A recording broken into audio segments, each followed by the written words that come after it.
धनवान बनना हो तो करें यह व्रत और प्रदोष काल में करें शिवजी की पूजा। प्रदोष व्रत भगवान शिव को प्रसन्न कर जीवन में सुख समृद्धि लक्ष्मी प्राप्त करने का स्वर्णिम अवसर है।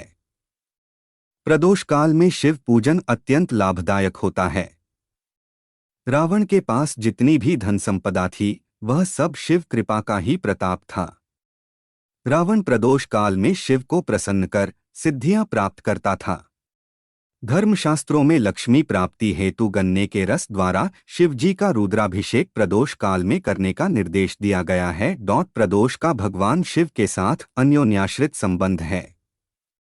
प्रदोषो रजनीमुखम रात्रि के प्रारंभ की बेला प्रदोष नाम से संबोधित की जाती है। रात्रि शिव को विशेष प्रिय है।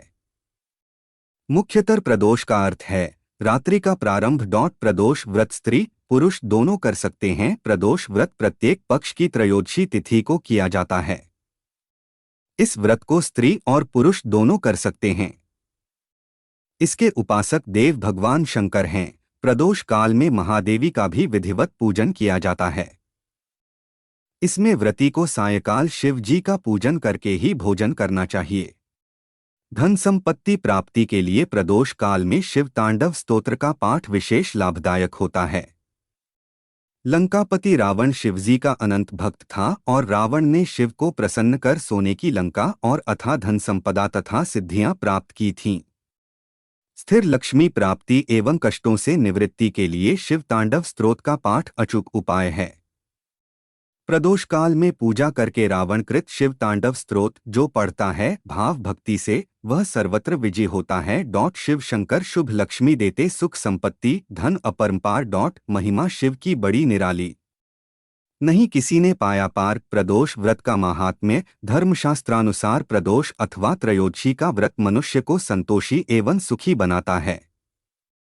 इस व्रत के पुण्य प्रभाव से सुहागन स्त्रियों का सुहाग अटल रहता है। जो स्त्री पुरुष जिस कामना को लेकर इस व्रत को करते हैं उनकी सभी कामनाएं कैलाशपति शंकर पूरी करते हैं। सूत जी के कथानुसार त्रयोदशी का व्रत करने वाले को 100 गाय दान करने का फल प्राप्त होता है। इस व्रत को जो विधि विधान और तन धन से करता है उसके सभी दुख दूर हो जाते हैं। प्रदोष व्रत का विधि विधान प्रातःकाल स्नानादि से पवित्र होकर शिवस्मरण करते हुए निराहार रहें। सायंकाल सूर्यास्त से 1 घंटा पूर्व पुनः स्नान करके गंध मदार पुष्प बिल्वपत्र धूप दीप तथा नैवेद्य आदि पूजन सामग्री एकत्र कर लें। 5 रंगों को मिलाकर पद्म पुष्प की प्रकृति बनाकर आसन पर उत्तर पूर्व दिशा की ओर मुख करके बैठें और देवाधिदेव शंकर भगवान का पूजन करें। पंचाक्षर मंत्र का जप करते हुए जल चढ़ाएं और ऋतुफल अर्पित करें। जल चढ़ाते समय इस बात का विशेष ध्यान रखें कि जलधारा टूटे नहीं।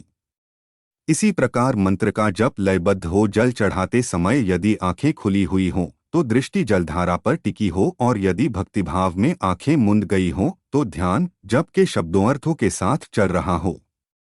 जिस कामना पूर्ति हेतु व्रत किया जा रहा है उसकी प्रार्थना भगवान शिव के समक्ष श्रद्धा भाव से करें। शिव के साथ पार्वती जी और नंदी का पूजन भी करना चाहिए। प्रदोष व्रत दोनों पक्षों की त्रयोदशी को करना चाहिए। प्रदोष व्रत अति प्रशस्त तथा सभी के करने योग्य है। स्कंद आदि पुराणों में इस व्रत की बड़ी महिमा बताई गई है। उद्यापन विधि विधान से इस व्रत को करने पर सभी कष्ट दूर होते हैं और इच्छित वस्तु की प्राप्ति होती है। व्रत रखने वाले को 11 त्रयोदशी अथवा वर्ष भर की 26 त्रयोदशी के व्रत करने के उपरांत उद्यापन करना चाहिए। उद्यापन के एक दिन पहले घर में गणेश पूजन कर भजन कीर्तन नृत्य आदि रात्रि जागरण करें।